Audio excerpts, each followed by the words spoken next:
Wonderful. We're live. If that's how we're doing it from now on, love it.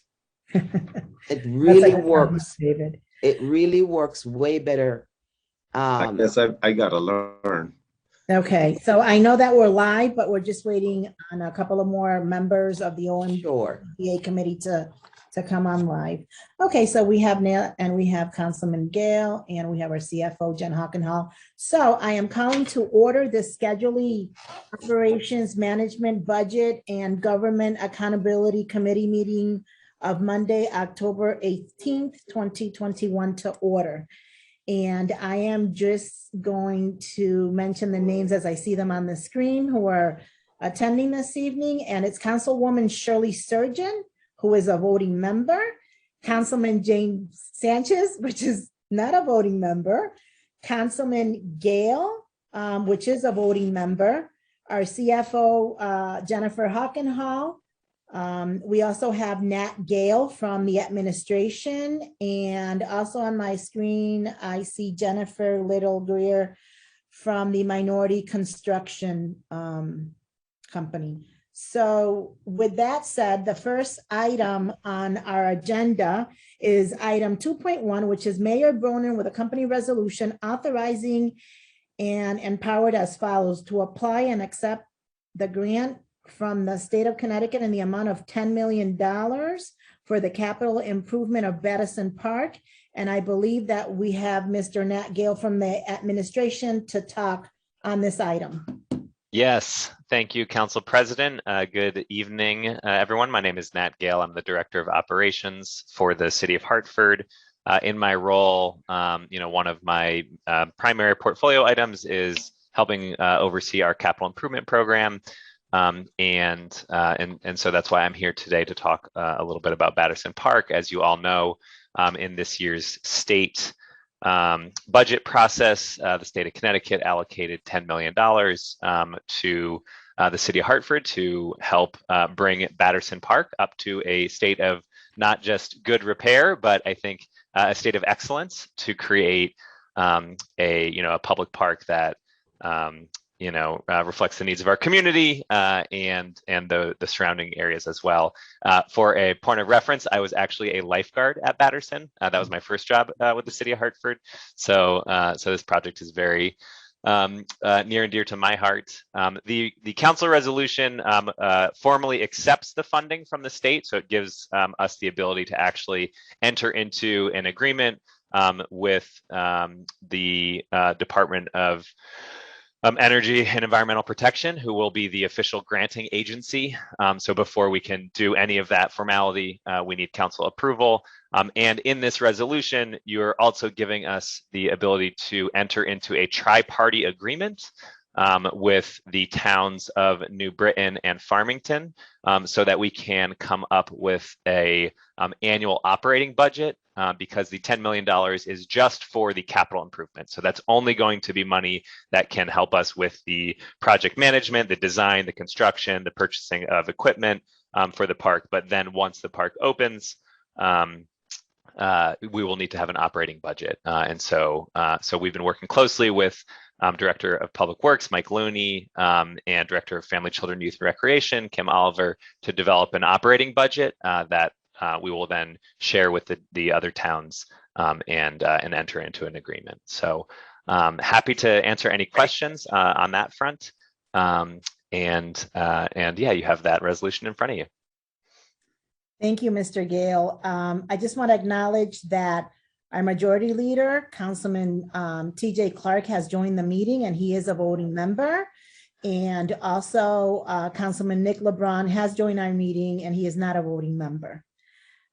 With that said, Nat, thank you for that presentation. Do we have any questions? Councilman Sanchez, you have the floor. Good evening, everyone, and thank you for that presentation, Nat. I used to go to Batterson Park when I was a kid, teenager, and younger. Great, beautiful hidden gem that the city of Hartford owns. And it's wonderful that we received this kind of fund to upgrade and bring the park up to par, if not more better than what it used to be. So my understanding from your presentation now, you're saying that the $10 million does not cover the cost as far as maintenance, but it does cover the cost for equipment for maintenance. Am I right? We believe that to be true. That is something that we need to confirm with Deep, so that we can, purchase sort of maintenance type equipment. We believe those are capital assets. So because this is meant to, to support capital improvement, we anticipate purchasing equipment with these dollars. Okay, and then now capital improvement. Will these funds initially cover the cost to tear down, rip out, and clean the entire area of overgrowth, of dead trees? And that shouldn't be considered maintenance, but that's basically to just clear out the land and bring it back to its full use. Am I correct? That is correct. This money will support that. And also for the renovation, if not a new brick and mortar structure to replace the existing structure that's there. That's correct. So included in the design and construction will be new facilities, new structures. I think some of that will come through the design process. But yes, this funding can all go to the construction of new facilities. So now and I'm sorry, I just have a couple more questions. So I understand that we have Charmaine that's on the board, and I did meet African American member that's on that board as well. I forgot his name, but what does the board consist of? I know it's New Britain, Farmington, and Hartford, but now who has the controlling rights, or is there equal rights? Three, that this is Hartford property. Yeah. So what Councilman Sanchez is referring to is there's also a Batterson Park Conservancy that has been set up that is chaired by Charmaine Craig and has members of the Hartford community. And I believe council actually approved the creation of that conservancy.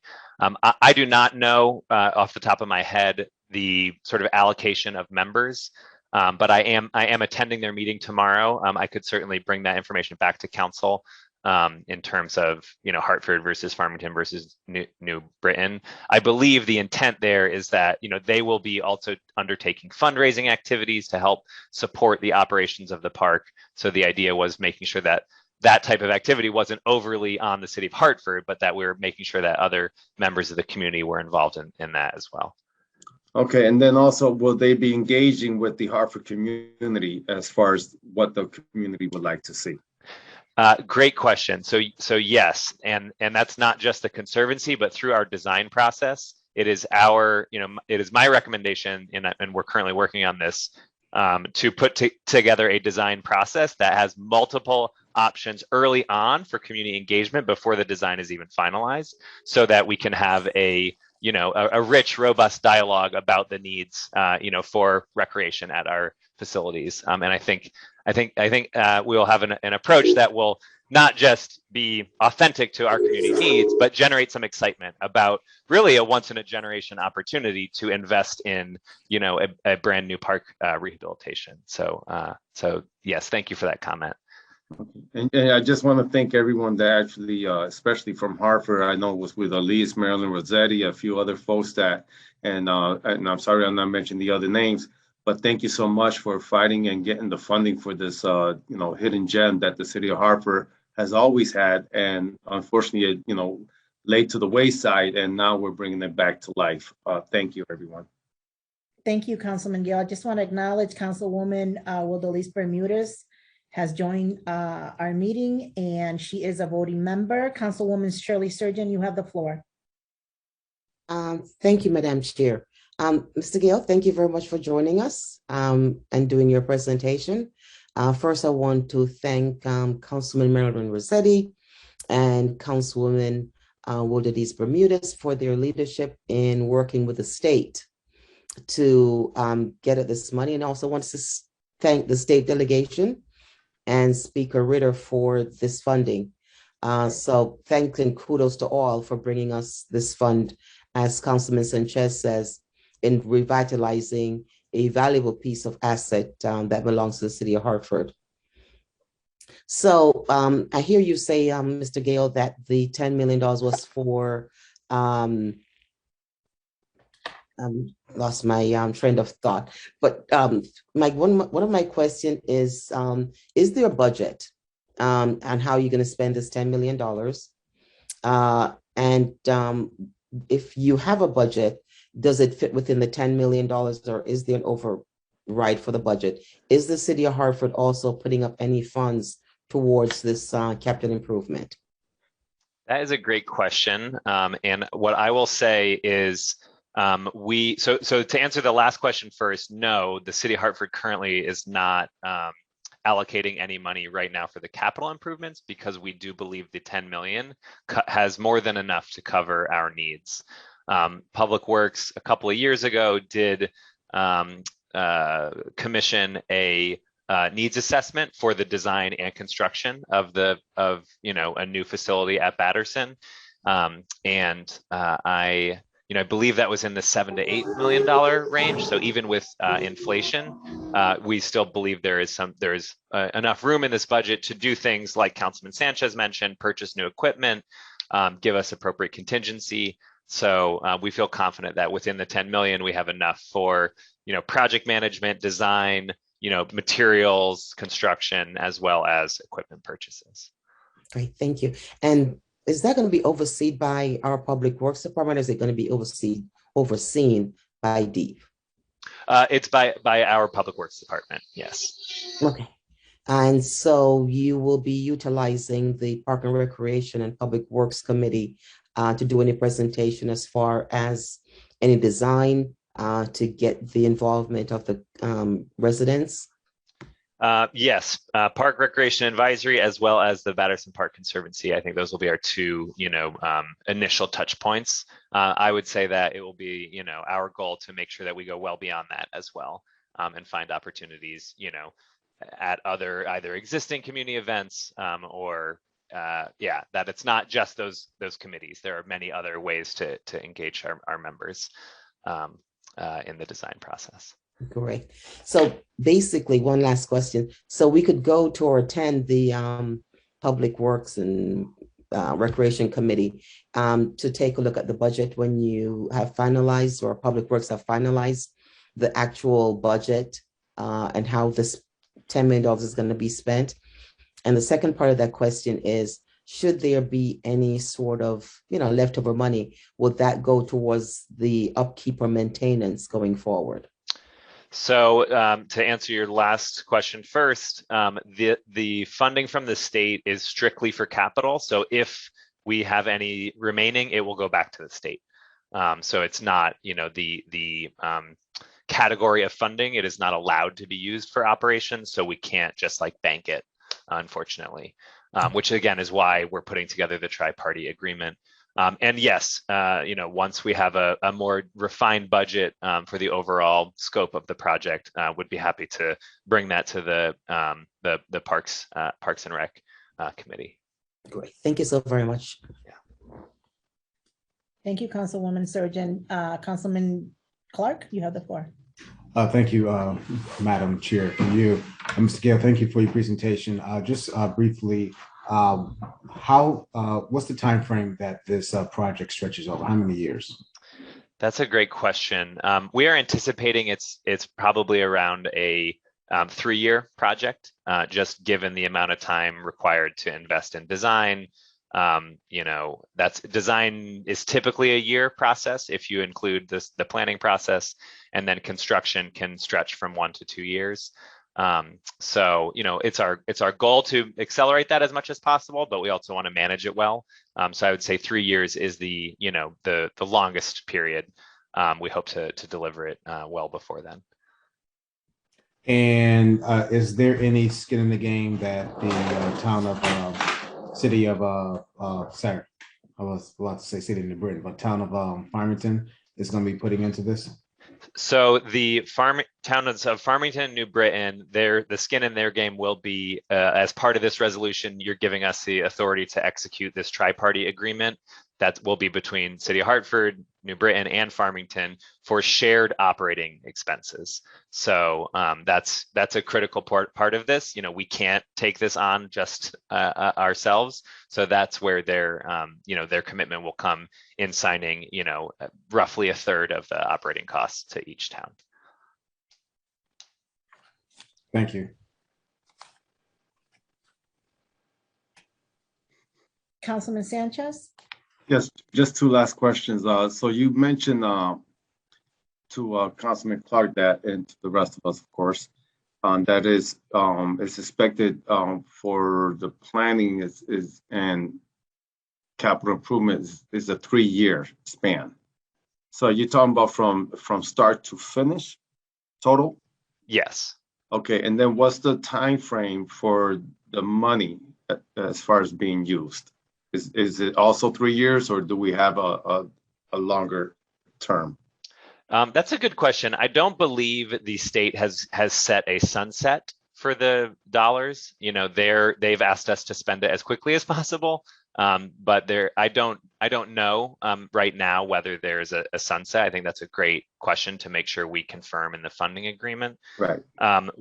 What we have started to put down on paper with them is that they will give us the funding in installments. So loosely, a third up front, a third upon progress deliverables, in the middle, and then a third at the end. So that all of that and the terms of that will be written into the MOU that we execute upon your approval. Thank you. Motion for favorable recommendation. Back to the council. Second. Motion has been made and properly second. Are there any discussion? Any discussions? All those in favor signifying by saying aye. Aye. Aye. Any abstentions? Any nays? There being none, this resolution concerning Batterson Park will be referred back to council with a favorable recommendation. Thank you, Nate, for that wonderful presentation. Thank you, council members. Thank you. Next on our agenda is item 2.2, Mayor Bonin with the accompanying report is based on the city's unaudited year-to-date actuals as compared to the for year 2021 adopted budget as amended. And I believe from the administration, we have our CFO, Jennifer Hockenhall, to present. Good evening. Thank you, Council President. It's good to see you all. Thanks for having me tonight. Before you, you have a report that is required by charter for us to prepare every year. I feel like it's a little bit preemptive because the audit hasn't been done yet. So please note that they are unaudited numbers. So when the audit is completed in December, you will receive the comprehensive annual financial report that will have the actual final numbers. I believe that gets presented to you around January in a separate meeting. So if you go to compare the two, they might change, hopefully not, but there is a chance that they will change. So what else did I want to mention? I'm so sorry. So there's a surplus this year. Obviously, we've talked about the surplus in different meetings. Just as a high level summary, I guess, of this report, as you can see, the surplus, I believe, is around $31 million. That is due for two reasons. Number one, we had very strong tax collections this year, which were great. They were both current year collections, which came in over our budget. We always budget. We have our total number, but then we budget at the actual collection rate that we think we're going to get. So we don't budget for all the taxes that we issue. And then also we had several vacancies. So our vacancies and our savings and our health insurance came in and offset and also was on top of that to give our surplus. So that's a really high level. I'm not sure if there are other questions or anything else that you'd like me to go through on this report, but like I said, it might change, and then we do the more robust report with the actual annual comprehensive report. So.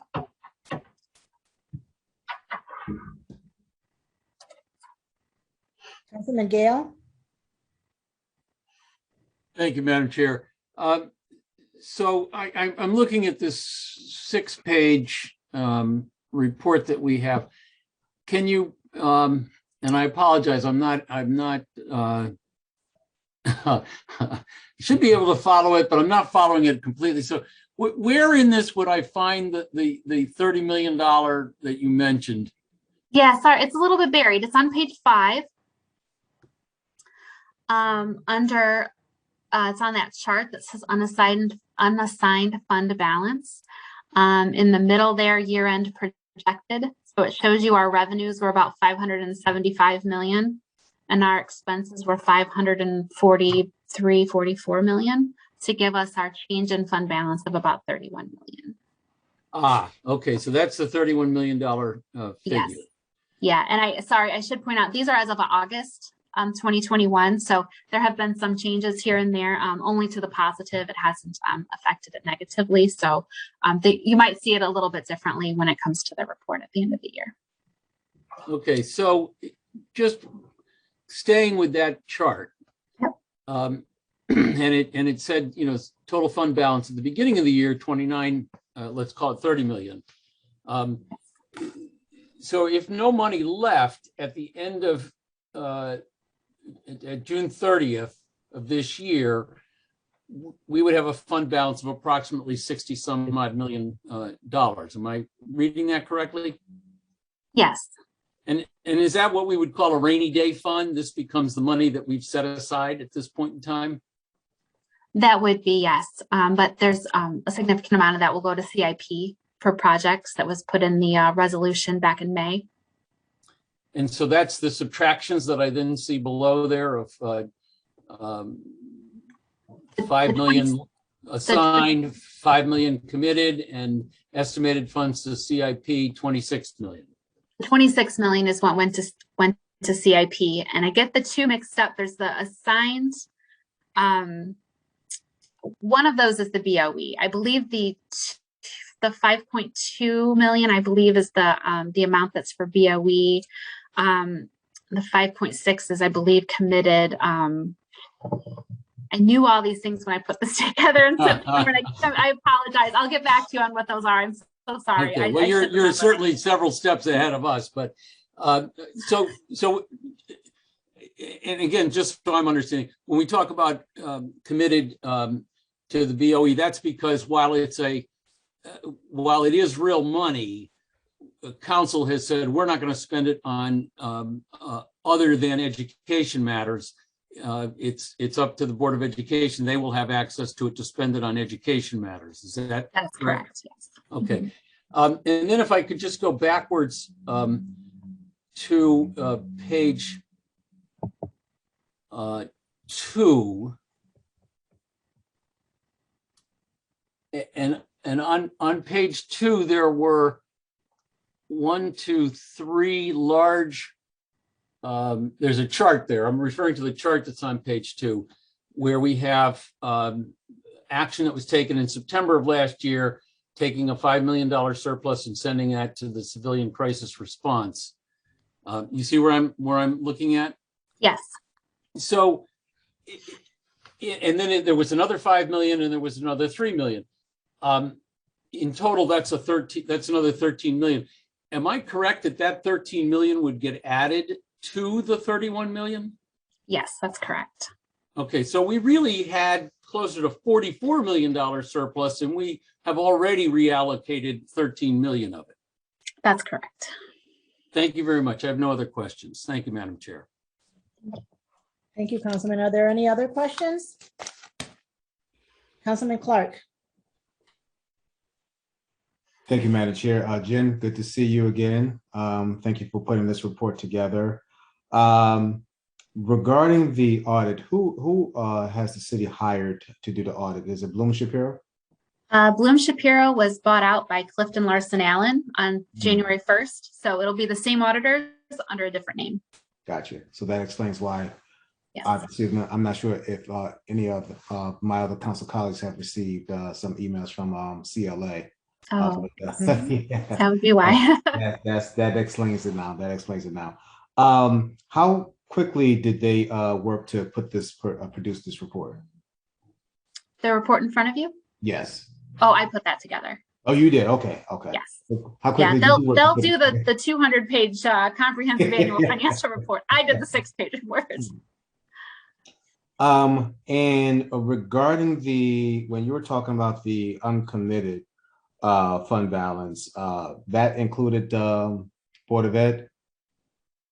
I'm sorry, not Yes. uncommitted fund, but uncommitted capital, CIP. Yes. The CIP, it included what we were going to transfer to CIP? Yes. Mm-hmm. Okay.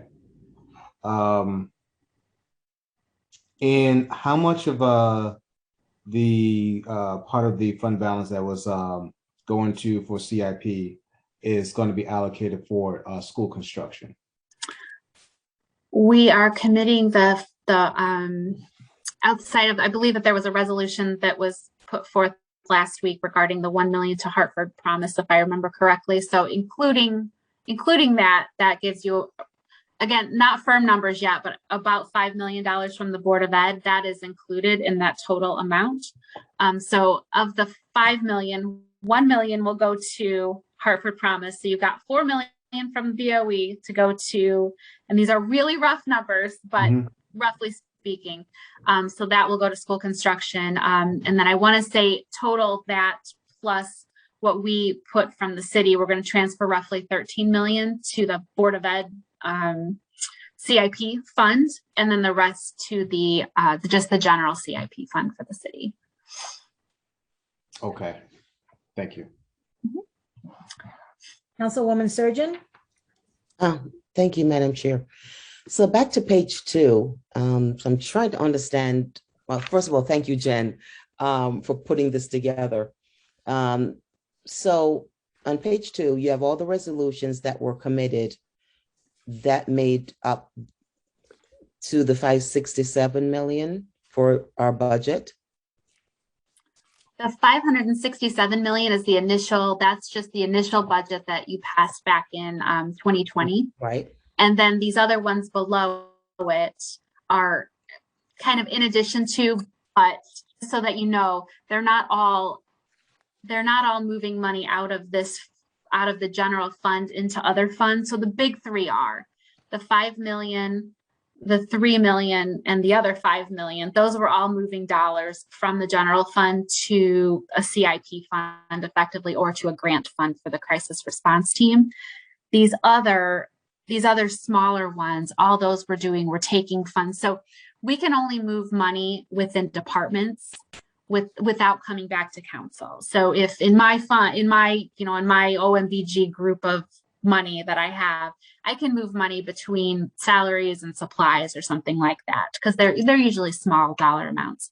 These are moving them from, so for instance, the 132,000, that was a resolution that was approved by council to move money from our non-operating or sundry account, as we call it, up to the ROV so that they could run the elections. So that's what these smaller ones are. So they're just kind of moving money within the general fund. It's not clear here that that's what we're doing, and I apologize, and we'll make that change for next year. As you're asking questions, I'm like, oh, we should have put that on here. But yeah, that's a great question. So hopefully that makes a little more sense. Okay, so the $5 million that was added for the civilian review response, have any of that been spent, or how much of that has been spent? We can get you a report on that. I believe some of it has been spent, but I'm not 100% sure on where that's at. So we can get that information for you, though. And also on the committed fund to CERTA, have we sent them all that 5 million? I don't believe, let me make sure on this, but I don't believe so. We transferred it over to CIP, so it's in a standalone line item in our CIP account, but I don't believe any of it's been spent yet.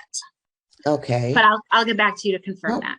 So let's go back to the page 5. That Councilman Gill began with a question.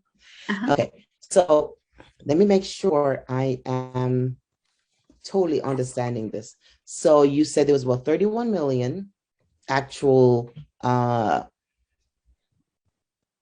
we can put in our rainy day fund, but then I hear like about 60 million. I'm trying to understand, how do we get there from Councilman Gale's questions? So I can, if it's helpful, I can put together a chart and send it send it to you. And I love these questions because at least they help me make this better next year as well. So what he was saying, I believe, is that the change in fund balance, right, as of August, we had $31 million.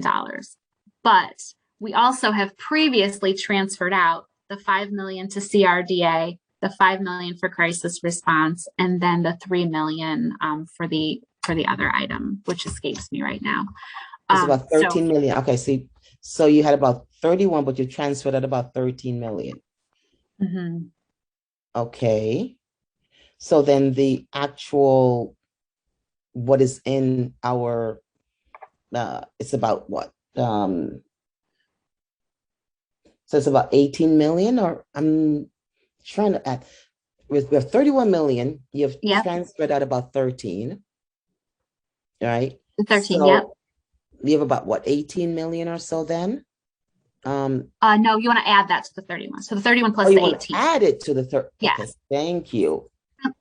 Councilman Gale, is my math going with what you were thinking earlier? Are we on the same page? Okay, I just wanted to be sure we were. Yes, no, I'm following you exactly, Jen. Okay, great. Well, so thank you for bearing with me and my limited. No problem. Then it's hard to do without the calculator. So we're about 44 million to be in our rainy day fund, sort of, or uncommitted funds. Well, we're of our whatever our surplus ends up to be. The plan of as of right now, without the audit being completed, is to put $6 million of that into our rainy day fund or into our surplus, and then the rest to go to CIP, either BOE or to the general CIP fund. Okay, so if the rest of it goes into CIP, would that be something that comes back to council, or is this going to be transferred into CIP, and what programs or what would that remaining monies be used in the CIP? So for right now, I'm sorry. No, because in my mind, we have approved a CIP budget, and so this will be an additional funds in the CIP funds. Is that correct? Yes, and it's right now just going to sit in a reserve, but some of that's going to go to the ARP projects that we couldn't fund, that, we had originally been told we would get 116 million roughly, and now we're only going to get 112 million. So part of it's going to go to fill that gap, and also to complete other projects related to the ARP program, from what I understand.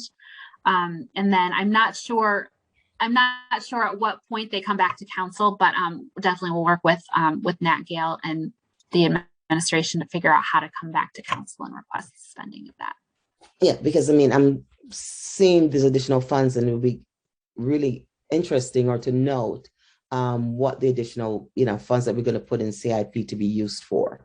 Yes, and that'll be clearly delineated when the audit is completed too. That'll be on the PowerPoint much more clearly than what I presented here tonight. So, well, thank you very much for putting the 6-page report together, because that's helping me also translate from the actual budget that we approve every year, into the audit and how the monies are spent. So I'm learning. So this is my second year budget, so I'm learning also. Wonderful. Okay, so this is good for me also. So the next page over, we have the general fund balance. And it's saying in 2021 at about 34 million, approximately, unaudited naturally. This is a fund balance that's different from the 31 million. How do I reconcile the 34 and the 23 to the above? Yeah, so the 31 million is your total surplus. So that's simply your revenues minus your expenditures. So we had said that, we're going to put some in CIP, some is committed, some is assigned. So you've got two columns here. You've got your total fund balance. So at the end of 2020, we had a total fund balance of just under $30 million. So that's what your fiscal year 2020 total fund balance is. So then we're saying, I think when we originally, again, this is back from August. So we had originally in August thought we would put 5 million in. Now we think we're going to put 6 million back into it. So all this is saying is that we had 30 million. We have the $31 million in surplus, but we're going to go ahead and put 5 million. That's what this says. But we're going to, I think, put 6 million in there now. So we think that at the end of the 2021 audit, we'll have a total fund balance of the $34.8 million, or $35.8 million if you put $6 million in. The column next to it, though, shows your unassigned or your rainy day balance. That's what that second column is. So at the end of 2020, we had just about $19 million of a city unassigned fund balance that we could use, in case of an emergency effectively.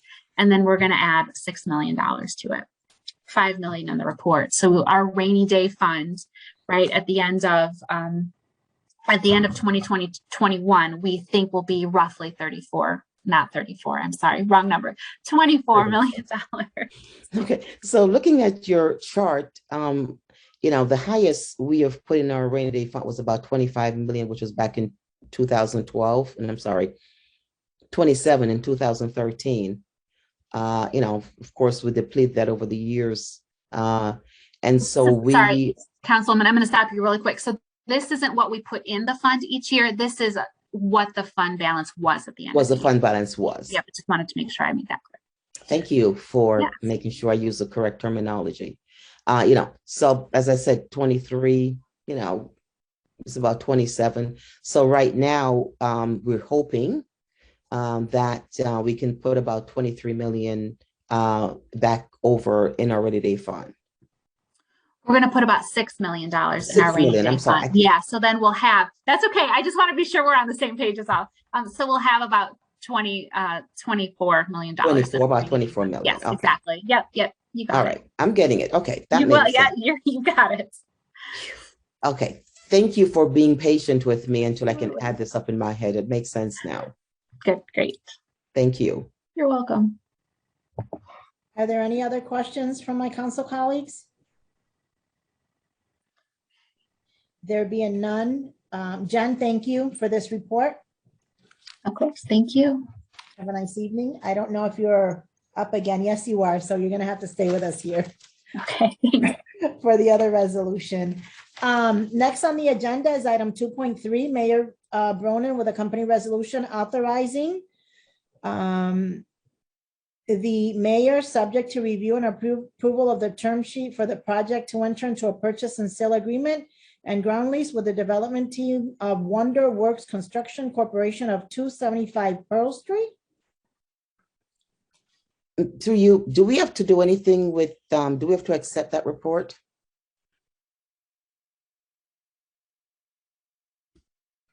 I don't believe so. It's just a report to us. And Howard is not here on the phone. We could accept it. I don't know. I could do a motion to accept it because that would take care of the process in case we need to. Just, I think just for the record, I'll make a motion to accept resolution. What was that? 2.2. A report. To accept the report 2.2. Oh, yes. Councilwoman, did you second the motion? Yes, I second. Okay, so the motion has been made and properly second. Are there any other further discussions? There being none, signify by saying aye. Aye. Aye. The motion. Are there any nays, any abstentions? There being none, the report has been accepted. Item 2.3, Mayor Bronin with a company resolution authorizing the mayor, subject to review and approval of a term sheet for the project, to enter into a purchase and sale agreement and ground lease with the development team of Wonder Works Construction Corporation of 275 Main Street. And also, actually, let's do them separately. There is a public hearing tonight, which is for items 2.3 and 2.4. Past practice, we have postponed resolutions and would like them to go first to public hearing and then be seen in the committee. So with that, I'll entertain a motion. Through you, Madam Chair, I'd like to make a motion that we postpone item 2.3. Second. Motion has been made and properly second. Are there any discussions? There being none, all in favor of approving this motion signify by saying aye. Aye. Aye. Are there any nays, any abstentions? There being none, item 2.3 has been postponed to our next OMBGA meeting. Next on the agenda is item 2.4, Mayor Bonin with a company resolution authorizing the mayor, subject to review and approval of a term for the project to enter into a development agreement and ground lease with a development team of Wonder Works Construction Corporation of 525 Main Street and lease sale option for 17 and 21 Wall Street. So the same applies to this resolution. It will be up for public hearing today at 7 p.m. And for the record, past practice is that we do wait for our comments to come back from public hearing in order to take the resolution up in committee. So with that, do I have a motion to postpone? Motion to postpone. Second. Motion has been made and properly second. Are there any discussions? There being none, all in approval of this motion signify by saying aye. Aye. There any nays? Any abstentions? The ayes have it. Item 2.4 will be postponed until our next OMBGA committee meeting. Followed is item number 2.5 on the agenda. Mayor Bonin with a company resolution authorizing to make the following transfer from the uncommitted for year 2021 budget surplus for the Board of Education. And we have from the administration, again, our CFO, Jen Hockenhall, to talk on this resolution. Thank you, Council President. Good evening again. Before you is a resolution requesting that we can take the Board of Ed surplus. They can't put any more into fund balance because they're already maxed out on their on the limit that they can put into fund balance, which is the current committed fund balance. So we're just requesting that we take their surplus, which again is roughly $5 million, give or take a bit, and put that into CIP with the caveat that $1 million of that then goes to the Hartford Promise. That's the resolution before you, and I can answer any questions. Councilman TJ Clark. Thank you, Madam Chair. Through you, Jen, thank you for that explanation. Is there any details regarding the allocation of the $1 million to Hartford Promise? How is that going to be allocated to Hartford students? Is that going to be more of a scholarship provided to those that qualify under Hartford Promise? I believe that the intent would be to give it to the Hartford Promise to give out in accordance with their guidelines.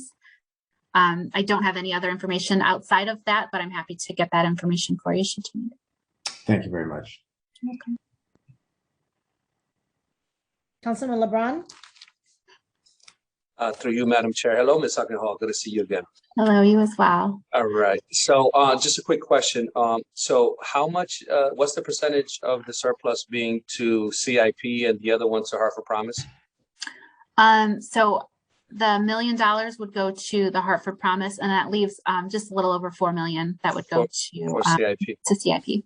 And with the CIP designation, are we talking about specifically the school buildings?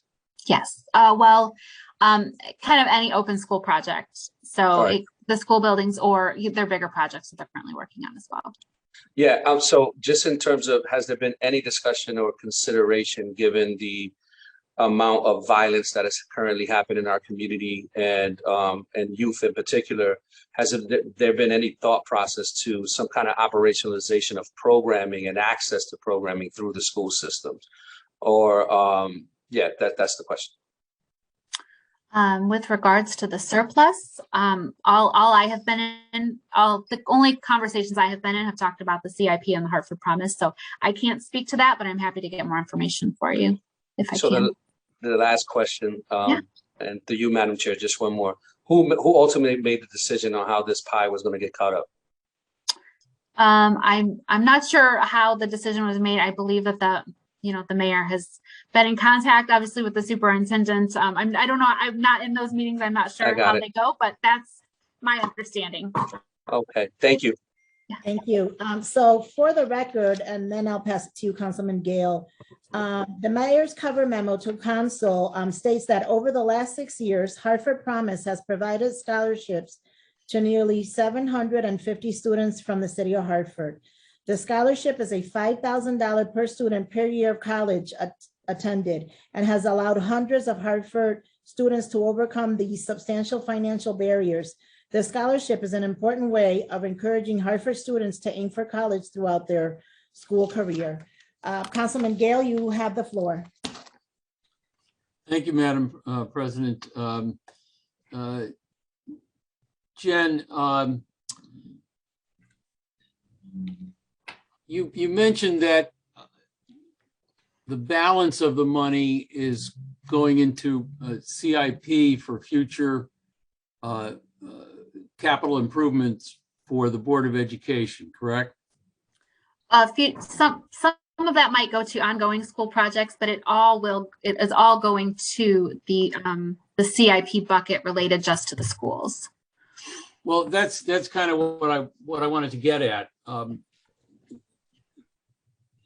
The any current ongoing school projects, haven't we already funded those projects?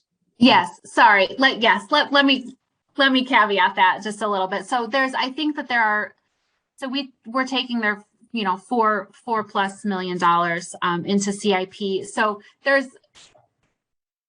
are that money plus the CIP money that we'll put in from the city will total about $13 million, which is roughly covers new construction projects. So we're putting the money in there. There will also be money to go in there to cover from other sources, right? To cover, a roof project or, different large improvements around schools that aren't the brand new projects. So it's going to go into their CIP reserve for all types of school projects.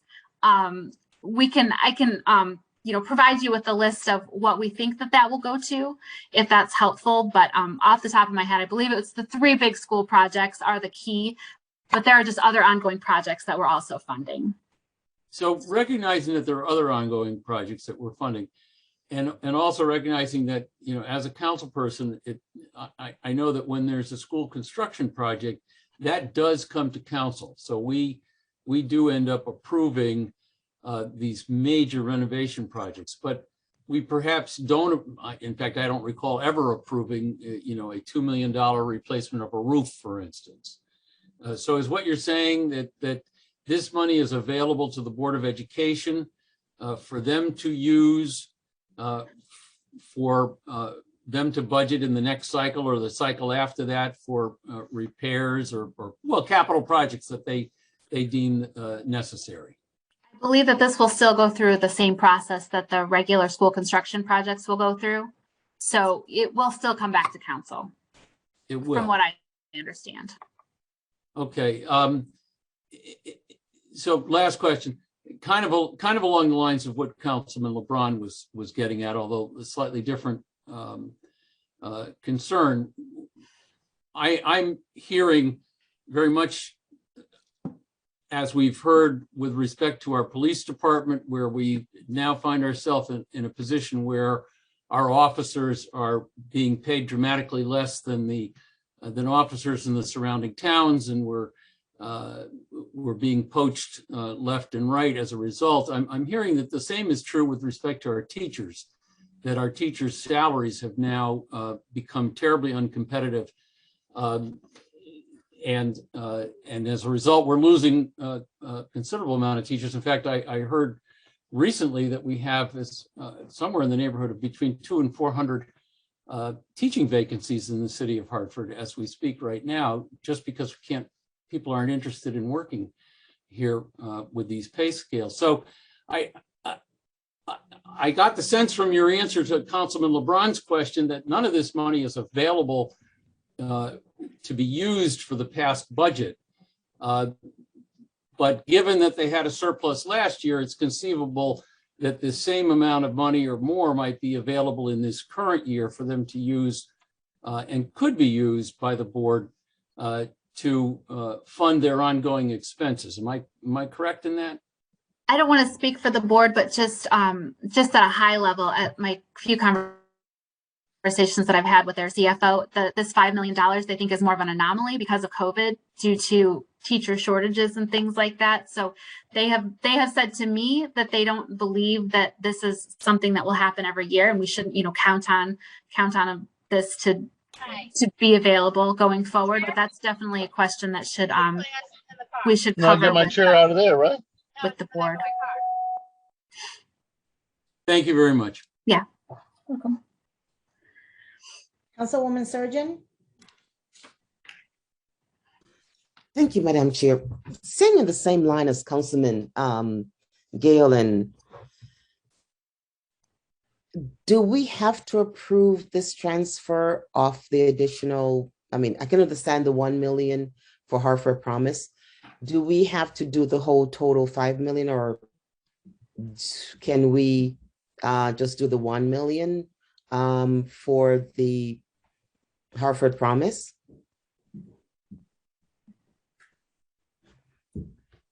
To you, Jen. Oh, I'm so sorry. That's okay.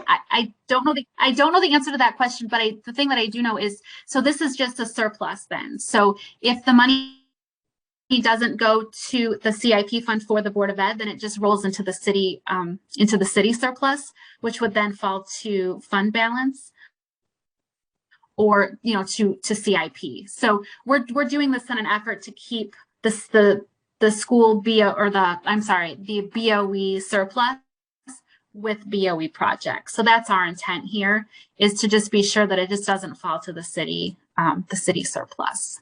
So I don't know that the answer to your question, if it's a technical legal question, but that's our intent here, is that it just doesn't fall to the understand, city. And the school system absolutely have their own Board of Education members, and they do decide how they spend their budget. But at the same time, though, coming through the city, that we have to do approval for school buildings. If there is a surplus, and since I believe, and correct me if I'm wrong, approximately about maybe 90-95% of any school renovation is paid by the state, and then we have to chip the rest of it in. 90. Well, the recent projects I believe are at 95%. Yes. Right. So, and then the city, out of their general funds, chip the remaining 5% in. So could this money be used for the remaining 5% that comes out of our general fund budget? That's the intent, is for this to be part of the money that we send over to the BOE fund, capital fund, to fund the 5%. But it's coming out of their, okay, so I guess I'm trying to understand this, and bear with me. So that extra 5% that the city funnels to school renovation, does that come out of our general fund, or does it come out of any CIP funds from the BOE part of their ledger? No, it comes out of the city funds. Right. But this 5 million is going to be going into the Board of Education, their CIP fund, specifically just for the Board of Education. Yes, just for Board of Ed, correct. Right. So hearing, Councilman Gale, Councilman LeBron's concerns, could we not keep the remaining 4 million that goes into that 5% that comes out of our general funds? Or is it because it's a dedicated surplus in the Board of Education, it has to stay in their fund? I know it's a technical question. From my understanding, it doesn't have to stay in their CIP fund. If it doesn't go to their CIP fund, it just falls to the city fund balance. So it just becomes part of either our fund balance if we don't transfer it anywhere, or like we do with majority of the rest of our surplus, we would put it into CIP for future use. Okay. So I understand I see where you're going with your question. From a technical standpoint, that's how I understand it. Right. All right. Let me have somebody else go with their questions, because then let me try to see if I can formulate a little better in my mind. I have a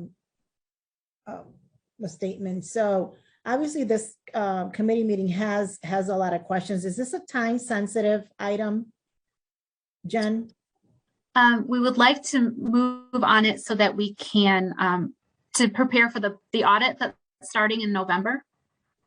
So I believe if it's approved before the end of the month, that would be, it would allow us to not, it wouldn't hold things up.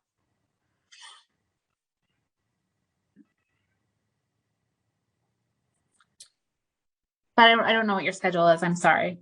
No, so our next one will be OMBGA meeting would be next month. Councilman Clark, you had a question? Thank you, Madam Chair. Jen, you did mention the fact that the reserve from the BOE is Hartford Public Schools is already at its maximum capacity, correct? Correct. Yeah, Okay. Yes, the committed fund balance, yes. Yes, the committed fund balance. Mm-hmm. So, and then there also, too, because I understand some of my council colleagues' questions, but I would classify that there are big capital improvement projects such as school construction, the major overhaul of the school renovation, the roof, because I remember the last roof repair was maybe Sand Elementary School, which was set aside in CIP. But the school district also has, you can call them capital projects, but they're some of your lower end maintenance repair projects that they have to account budget for that may not necessarily need council approval, but it goes through its internal approval process on the district side, correct? Correct. And so could some of this 4 million that's being set aside be, is it specifically for the major capital, the big capital projects, or it's more of the lower end? It could be for either. So this just allows us to put it aside and just say, all right, we now have a reserve. It's effectively a reserve that will be sitting in the BOE to cover such projects if needed.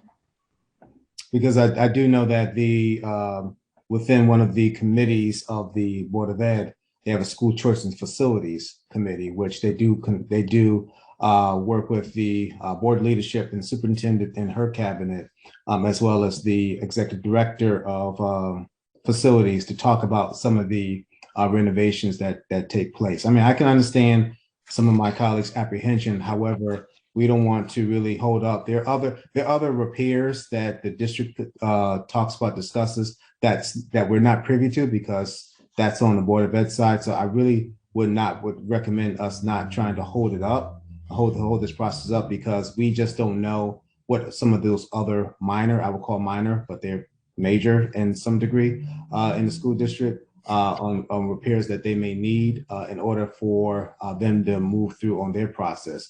Keep in mind that the major repairs that already are that we are knowledgeable of have already been a part of our current fiscal year budget, which are the school renovations that are currently taking place and that are going to be coming online. And so to go to Councilwoman Surgeon's point, with between the 95 and 5, we have until, is it next year or 23 to be a part of the 95% reimbursement program through the school construction office? I think it's 23. 23, okay. Oh, okay. I would recommend recommendation to my colleagues that we move this along. If there's any further information that you probably need regarding, I would say, the capital improvements, but on the lower end, to reach out to Claudia Bazzano, who is the executive director of facilities, or Sherry Googe, who is the district's chief operating officer. So you can just see what is it that they have planned, or it might be even part of their, you can look it up within the district's budget book as well. Thank you, Councilman Gale? Clark.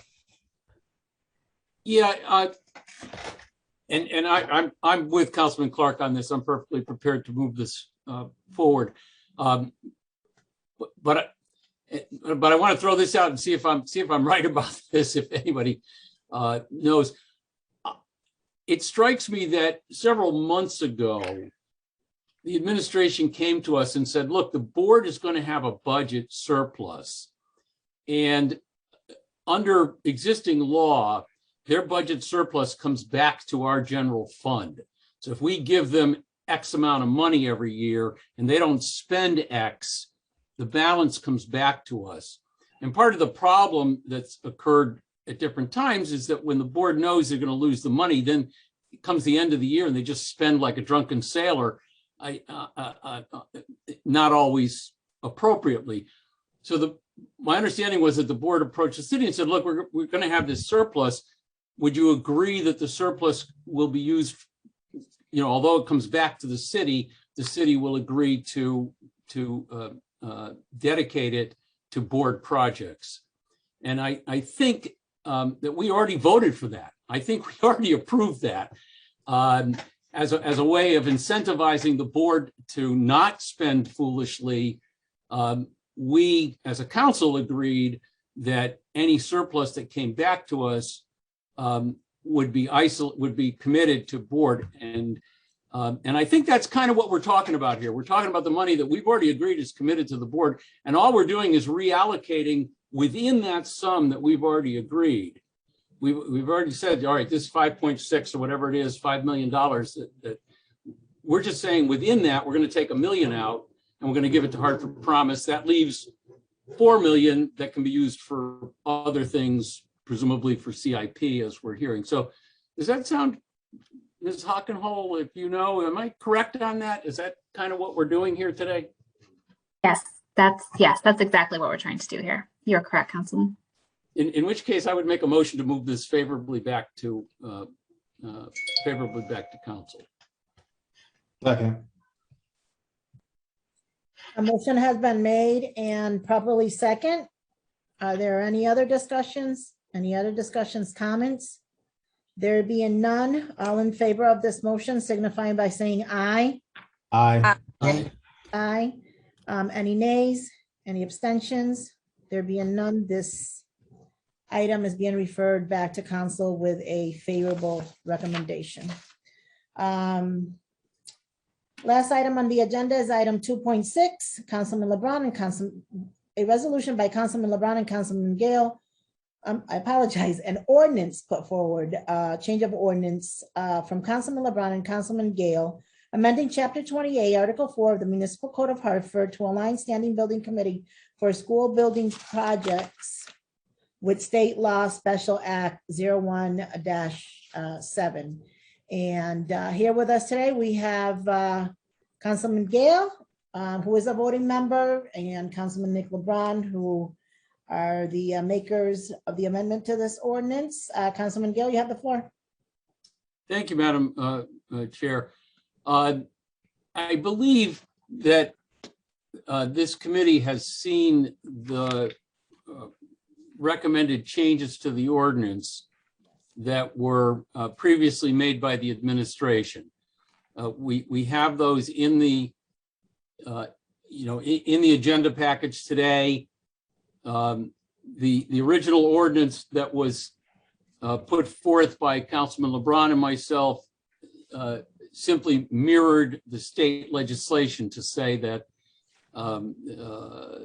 council should have 3 appointments to the School Building Committee, and the Board of Education has 3 appointments to the School Building Committee, and that's what the state law requires, as we understand it. And we're just trying to bring our ordinance current with state law, since our ordinance didn't say that. I suppose there's another side point, nor has council appointed anybody other than we have 1 appointment currently, and I believe that's Councilman Clark. But administration took a look at the proposed changes that we had submitted and said, well, gee, this might be a good time to look at doing some other things with this, and very specifically added 2 matters to the ordinance. The first that they added was to say, of those folks that are appointed to the School Building Committee, of those 6 people, 1 of them should be a person with professional experience in managing large-scale construction projects. And the Second, and that's on page 1 of the proposed ordinance. On page 2 of the proposed ordinance, they just expanded on that to say that the Board of Education and the City Council shall confer so that at least one member of the committee shall be a member or a retired member of the Minority Construction Council or a minority contractor or former contractor. And I think we want to make sure that that means former minority contractor, not just any former contractor. And so this was, getting at making sure that we have a robust school building committee that not only understands construction, since not all of us may understand construction, maybe none of us really understand this stuff. Councilman Clark excluded because he's been with it for a long time now, so I'm sure he's got a pretty fair knowledge of it. But also to make sure that the minority community in Hartford, the minority contracting community in Hartford is well represented at the table. As we know, we have made a concerted effort to make sure that this money stays in Hartford, that this money stays in minority community, the minority contracting community to the extent that we can, to try to, if it's city money that we're spending, let's boost our own economy here.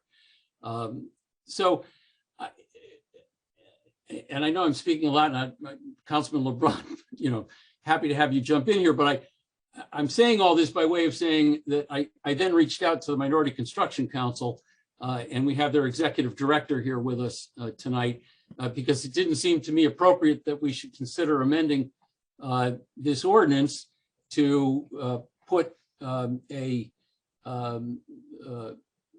responsibility, if you will, on the Minority Construction Council, unless it was something that they wanted, that they thought was important, and that they were, certainly prepared to help and participate in. So, long-winded introduction to this ordinance, and to Jennifer Little Greer, who is here with us, and Councilman LeBron, with your permission, I'd like to ask Ms. Little Greer to comment, if she would, on the ordinance and her thoughts about it. So thank you, Councilman Gale, and through you, Madam Chair, thank you, Ms. Little Greer. I believe we met, and I kind of feel I know what your answer is going to be. So that's great. Thank you for coming today. Just in general, I think we've had an opportunity, as we were talking earlier with the budget surplus, with the BOE and capital improvement projects. I'm not sure as a council, we have maximized our opportunity to be involved in the construction committee. As I've stated on the record previously, we're talking about millions of dollars, lots of commas, lots of zeros that gets approved. And we have not maximized, although majority leader has been involved on that, but that's been squarely on his shoulders. And that's a daunting task to be able to lift. And so, however we choose to operationalize or maximize our opportunity on this school building construction committee, we are charged with oversight of city funding.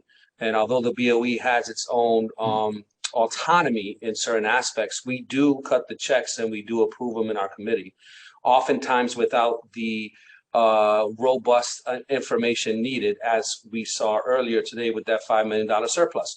So with that being said, Ms. Little Greer, I leave the floor to you. Good evening, everyone. Thank you for, can you hear me? Yes, we can. Yes, good evening. Okay. Thank you for allowing us the opportunity to weigh in here. The Minority Construction Council feels that we greatly would like to be a part of this, and we've been trying to seek a seat on the Hartford Building School Committee for the last 5 years, and we think it's very important that we be included in this. So to make this recommendation, this is something that we've been looking for and something that we would like you to greatly consider. Thank you. Councilman LeBron? So I have a question, Ms. Little Greer. In the past 5 years, in your wantingness, or the Construction Council's wantingness to be on the Hartford School Building Construction Committee, what were some of the reasons as to why, I'm not saying you were denied, or why were deferred the opportunity? We were told that it had to be voted on. So pretty much the ask had went to Mayor Bronin, and he said that he didn't have the authority set, so it had to come to the committee. So we're seeking the committee. We've been trying to seek the committee to see if that could be considered, because it's so important. There's so much construction work that happens in the city, and sometimes the minority contractors are an afterthought. So having a seat on the committee would allow us the opportunity to be aware of the projects that are coming up, so that we can make the contractors throughout the city prepare them and get them ready. Just today, we had a meeting talking about the pre-qualification and the need for having more minority contractors available for the work and going outside. At least we can be on the forefront knowing, okay, this is what we have to prepare the contractors for, and make sure that they have what they need so that they're able to get those opportunities, and we do not have to go outside of the city of Hartford certification in minority contractors for these opportunities. So one last question, Madam President. Absolutely. Go ahead. Through you, Madam President. Ms. Little-Greer, are there non-minority construction members on this committee? And if so, who are they? Can you repeat your question again, please? Okay. So Ms. Little-Greer represents the Minority Construction Committee, correct? Which represents a number of minority construction committees. Are there any construction companies on the school building construction committee that you're aware of? So this is to me? Yes, Ms. Little-Greer, yes. Non-construction, well, I know HEDCO is also a part of it, and they're non-construction. So as a minority construction council, we do not do construction, the organization. We represent the contractors. So there are other entities on there or agencies on there that are represented. And it makes sense to have us there at the table. Thank you. Councilman Sanchez? Thank you. Through you, Madam Chair. I think this resolution is an excellent resolution, and I'd like to add my name to it. I also like to make the statement that I think we should have at least one or two other council members be a part of this board. Just my recommendation. Thank you. Councilman Clark, followed by Councilwoman Surgeon. I'll yield my time to Councilwoman Surgeon. I'll go after her. Okay. Councilwoman Surgeon. Thank you, Majority Leader Clark. I just had a clarification. So the member, so the council will have 3 members appointed, and the Board of Education will have 3 members reading the ordinance. And one of the 3 members that the council appoints has to have construction experience, and another member should be a retired person from the Minority Construction Council. So that leaves 1 more member of any qualification. Am I reading that correctly, Councilman Gale? Not quite. All right. The burden isn't on council. We're making this a joint board council requirement. So note on page 2 where it says that the board and the council shall confer, so that at least one of those choices, not necessarily a council choice, it can be a board choice. One of those choices should be Minority Construction Council member, or minority contractor, or former minority contractor. Okay, so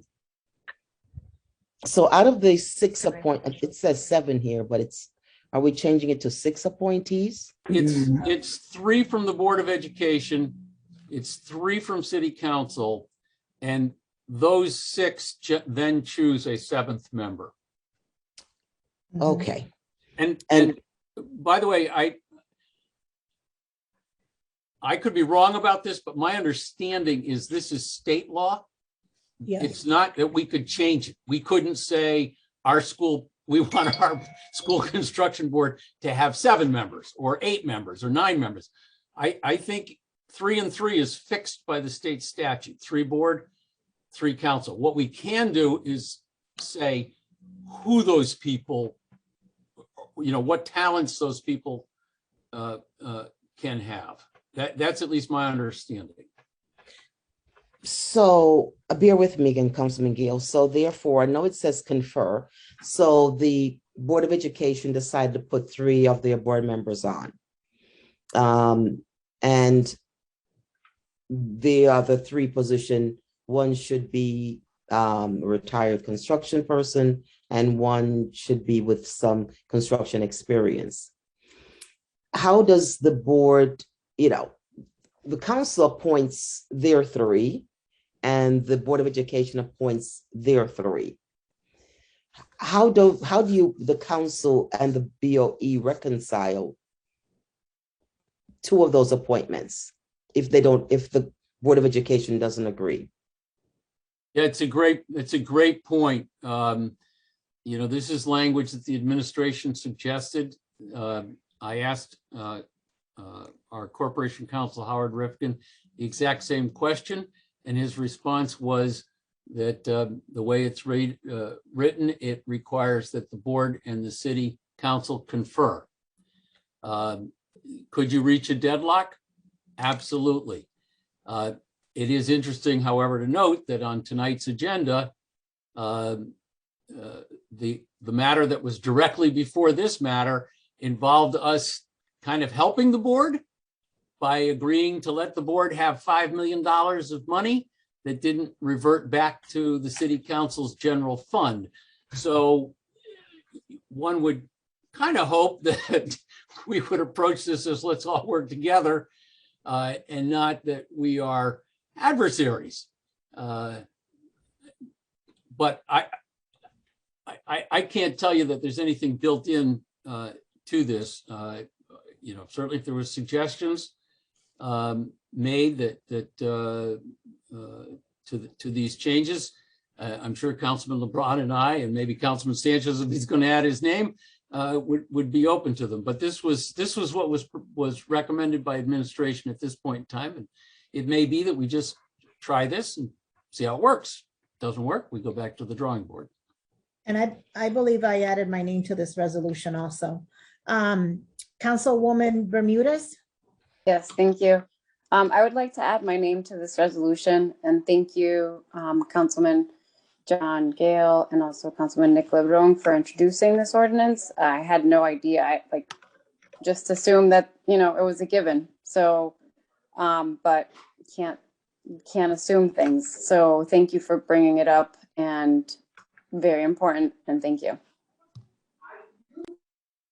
Yes, Jennifer, do you have I see your hands up. Yes, my question is, if we are designating this spot for someone that is a retired member of the organization, if we do not have a retired member of the organization for that spot, that locks us up because most of our contractors are working on projects. Councilman Clark? Thank you, Madam Chair. I think Jennifer raises a good question. Having a long-standing relationship with the Minority Construction Council, these are members that are actively working on a variety of construction projects, not just in the city of Hartford on the school building construction projects, but also construction projects throughout the city, the region, as well as the state. So I think certain criteria that has been outlined in this proposed amended ordinance needs to be looked at a little bit further, as she mentioned, regarding how do you define retired when these gentlemen and women are actively working.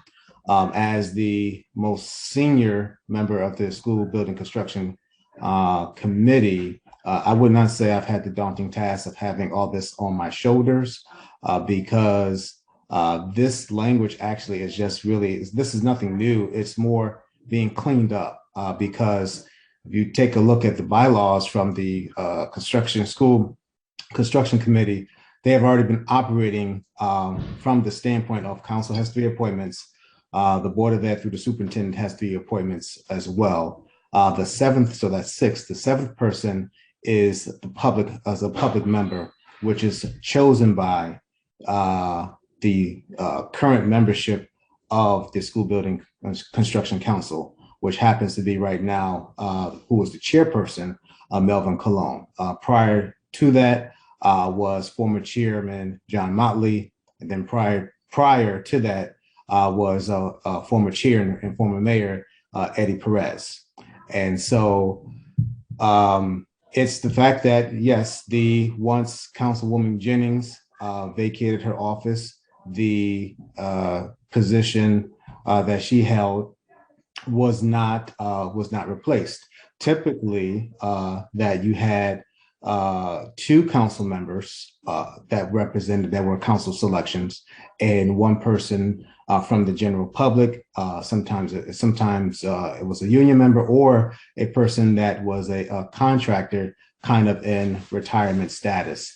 But they are non-construction minority makeup organizations that have been historically a part of the school building committee that work in collaboration with the city and the state to make sure that the Hartford residency quota is met through employment, as well as the amount of minorities that are working on the school project. So I think that we still need to take some time to flush this out, these amendments as we discuss this. More importantly, I think that the council should look to focus on their 3 appointments, or 2, remaining 2, and allow the Board of Ed to focus on theirs, because it is the superintendent. We have to think about it. We don't like, and let's be honest, we don't like other entities infringing on our powers and our rights as a council body. So the Board of Education is a separate body per state statute. And so we should allow the Board of Ed superintendent to select those people, because she has a designated person. The chair has a selection, and as well as I think the superintendent has two selections, and the chair has a selection as well. So we should allow the Hartford Public School District to select their 3 people. And that's historically how it's been done. And I think that we should continue to follow in the same practice of that. So I make a motion to postpone this item for further discussion until we can really come up with some type of more detail around the clarification on what retirement means. I'm going to second Councilman that. Gale? Yeah, I'm going to oppose the motion to postpone. I appreciate all your comments, Councilman Clark, but this has been kicking around for 4 months now, and I think it's an embarrassment, quite frankly, that council has, kind of sat on this year after year and not gotten our act together and complied with the state law.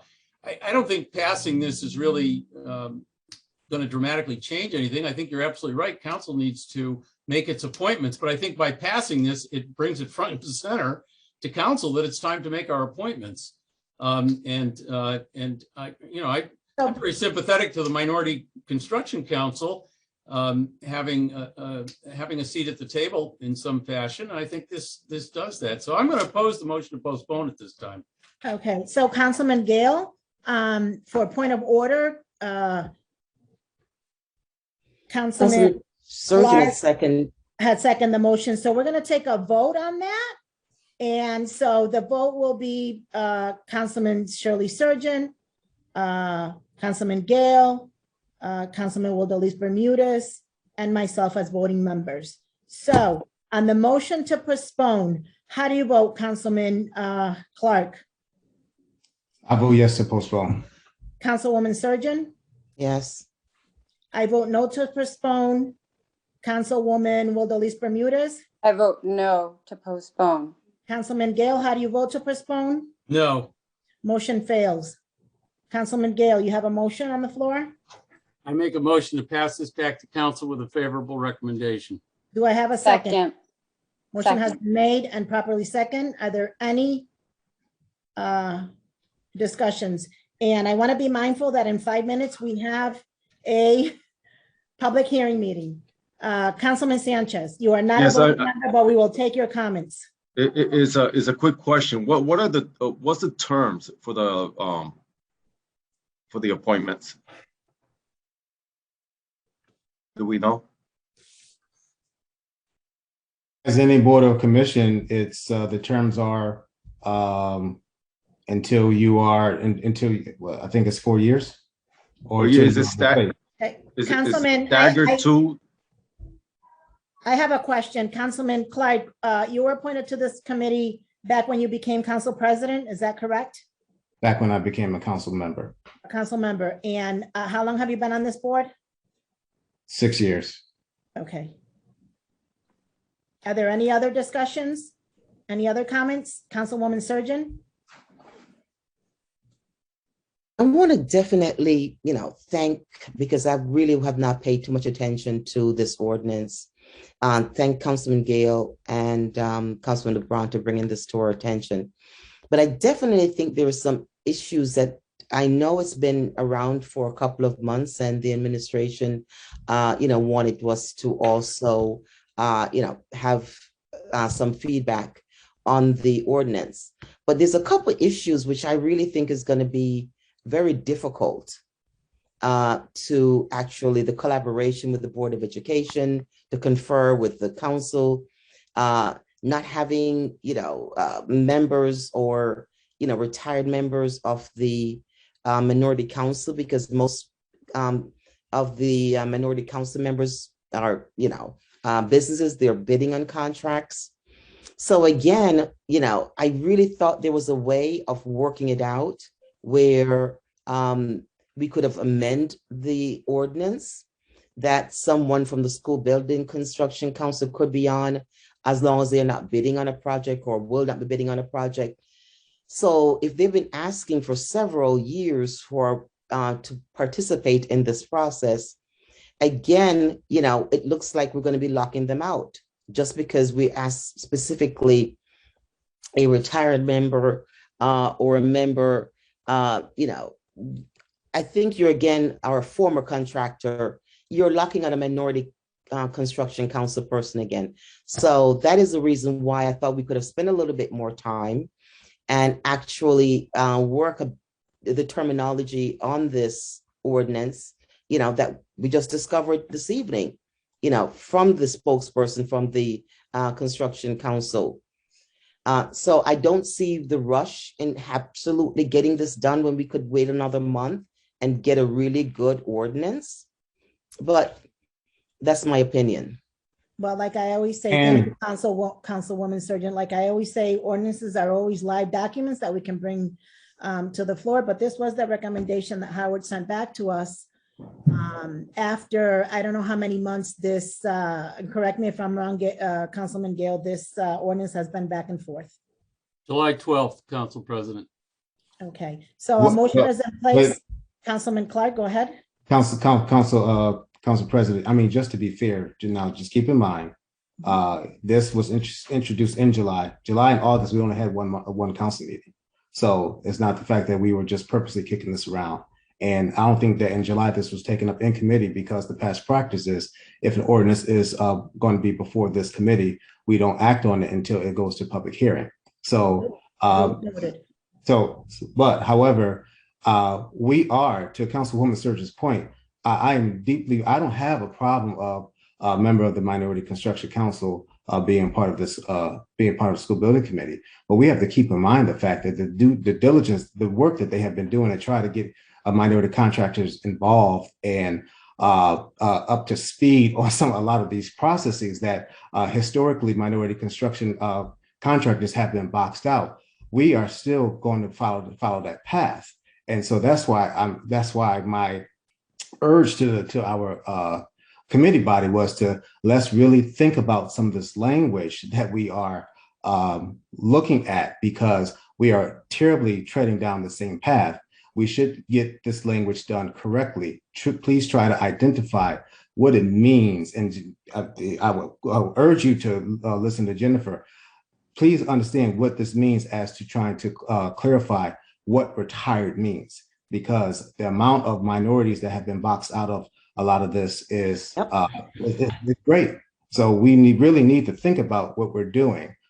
Just because and this is no disrespect to the administration and to our corporation counsel, but just because they put something forward doesn't always necessarily mean that we need to pass it. There have been times where we have amended things for the betterment of our community. And so we just really need to think about what we're doing before we tread down this path. Duly noted. Councilman Sanchez, and then we'll go for a vote. Yes, I only want to, from what I listened to, as far as I'm concerned, correct me if I'm wrong, Mrs. Little Greer, it sounded like you're supportive of this, and that's the way I took it. But also, we have a great staff in Corporation Counsel that understands and know what is needed so that we can support our community, our local contractors and developers. And, although I'm not a voting member, if I were, I would be supporting this resolution. And as Council President had mentioned, and I apologize through you, Madam Chair, as Council President had mentioned, that this is always a live ordinance and can always be amended. Thank you. May I With that respond? said, we have. No. Did you have something to say, Ms. Greer? Yes, I think it's important that we have a board seat, but the way it's being developed, it's a lock. We need to be there so that we can give input, but by putting a contractor in there, that limits certain things. So the organization needs to have a seat, but just saying a retired person or contractor, that's the wrong method. Thank you, duly noted. So now there's a motion on the floor. It's been properly second. I'm going to do the roll count. All of those in favor, and I'm going to actually not do that, but go through a vote. Councilman Clark, how do you wish to vote on sending this back with a favorable recommendation? Abstain. Councilwoman Surgeon? Abstain. Councilwoman Bermudez? Yes. Councilman Gale? Yes. And I vote yes to move it back with a favorable recommendation. Are there any nays? We've already heard 2 abstentions. There being none, this is being referred back to council with a favorable recommendation. That concludes our meeting for this evening. Thank you, everyone, and please join us next. We're actually 3 minutes late for our public hearing tonight. Thank you and have a nice evening. Good night. And Ms. Little Greer, thank you for being with us tonight. Oh, thank you. Okay.